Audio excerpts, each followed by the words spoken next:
Hey, look who's here. Hey, Mean Matt. Hey, Mean Matt here. Hey, Mean Matt here. Hey, Mean Matt here. Hey, Mean Matt here. Hey, Mean Matt here. Hey, Mean Matt.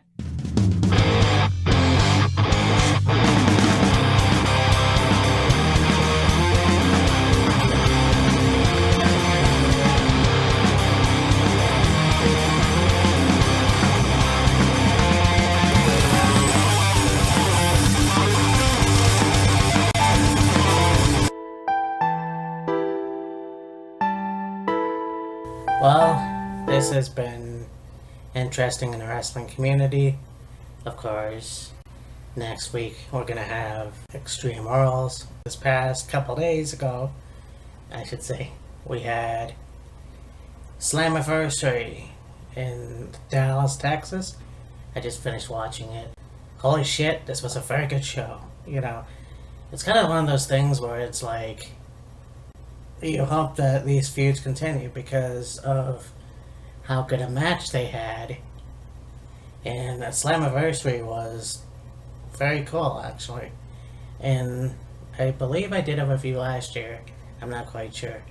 But this was actually, yeah, that was worth everything, man. So we had a fatal four-way. We had Jay Crest, TJP, which I thought was pretty cool. Trevi Miguel from the Rascals, and of course Willie Mack.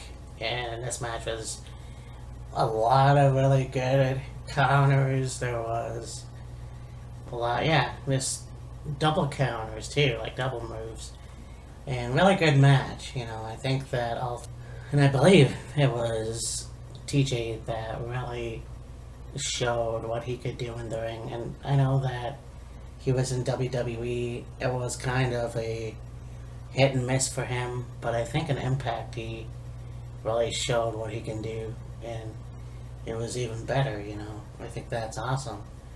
Well, then that's, like we said before, a lot of wrestlers that go to a different company after WWE seem to show a lot more what they can do instead of a gimmick or anything like that. I think TJP definitely was a great wrestler in 205. However, his whole gimmick, if you will, kind of was not as good as people thought. I didn't really like it, the puns anyways. But anyways, this was a good match. They all did a really good job. Willie Mack ended up winning.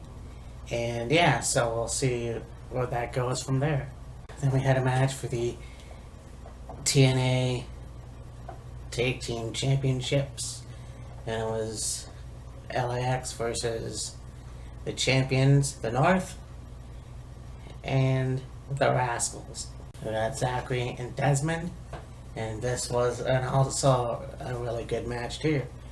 You know, as much as the High Flyers, the Rascals are, I think the North definitely held their own and won the match as well. LAX, I don't want to say veterans because it's not the original members, but this was a really good match, and yeah, the North retained the titles. We then go on to a first blood match.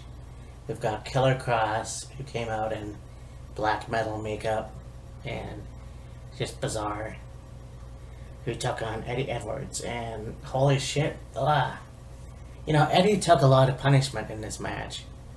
It was really, you know, if your scream is hard to watch, they're on the outside and Killer Cross picks up Eddie and just power bombs him onto the apron.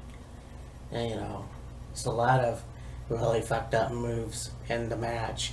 And you know, Eddie got his to it in the end, of course, using Kenny 2.0.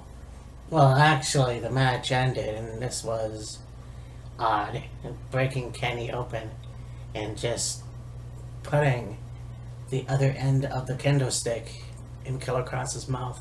They used a lot of really interesting weapons as well, but yeah, the kendo stick was the most violent in my opinion, but this was a good match as well. I really enjoy matches like this, and it's refreshing to see some blood, at least. So we then go on to this match, and we had the ECW reunion of Sabu and Rob Van Dam, and that was pretty cool. Sandman was there too, but this was cool to see that we were going to get this match: Moose versus Rob Van Dam. And this is kind of due to Rob's age, I think. It was a little bit slower, there's still some high risks there. You had the frog splash, obviously, and Moose brought in a chair, but the referee got knocked down. Somehow, Rob Van Dam, he did the Van Terminator on Moose, and yeah, very good match, and Moose actually won, which I thought was, if you think about it, Moose is the younger guy. He definitely, it's nice to see Legend come back, but you've got to hand it to sort of the newer talent. And well, he's not that new, but he's still pretty young. We have the Knockouts women's match.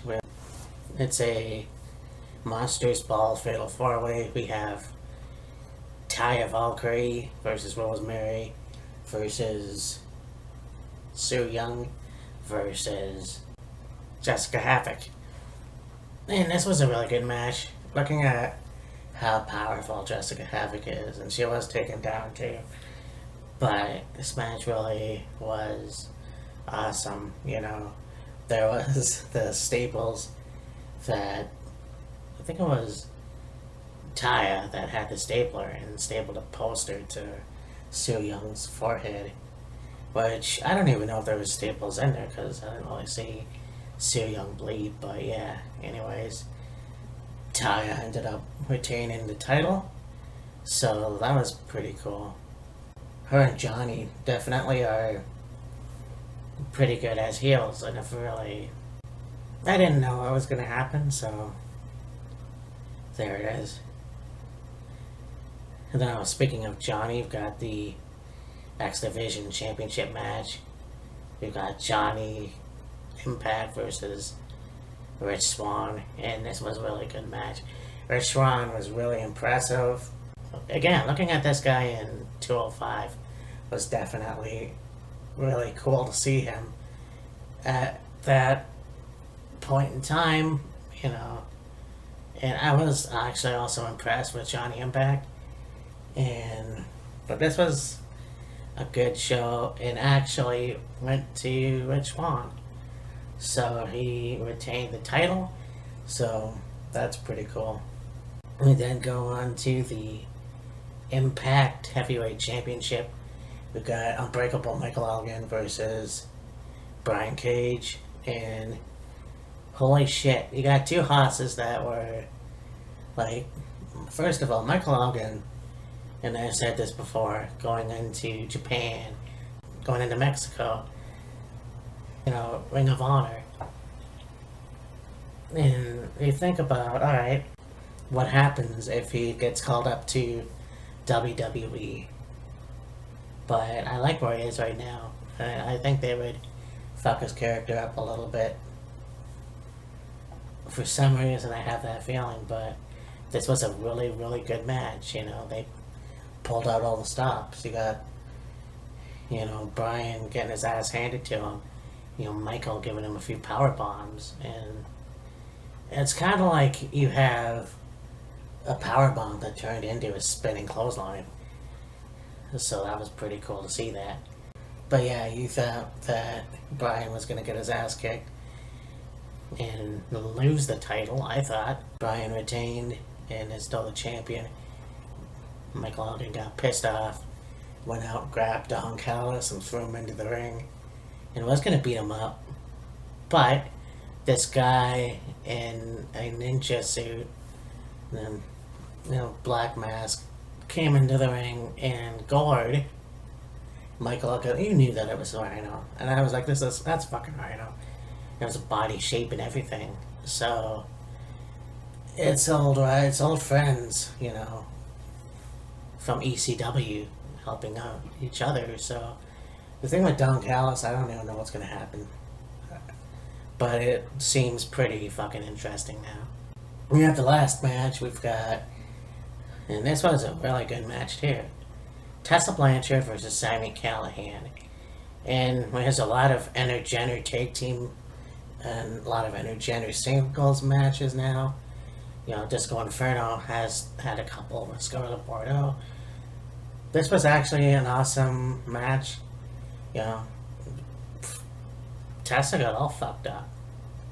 It was, you know, her getting tossed into the barricade. You know, that was fucking amazing to see that. You know, she really did a good job of, you know, selling. I think that she could hang with the men. There was a lot of respect now, and I liked Tessa before, but there's a lot more, I think, respect, including respect from Sami Callihan. So this was a good match, and yeah, Sami ended up beating her, even though Tessa gave him all she had. So yeah, that was a very, very good match. I gotta say, one of the best intergender matches I think I've seen. So yeah, this was Slammiversary 2018. This was a good show. Like I said, intergender match was awesome. You know, Cage versus Elgin was very awesome. So I can't wait to see what happens next. There's a chance that I'm going to cover another pay-per-view. I just have to find it first. But I do know that Fight for the Fallen is coming up. So look forward to that. But oh yeah, Best in the World, Ring of Honor. So I'll have to find that, watch it. And anyways, yeah. I mean, Matt, we'll talk to you later. Bye.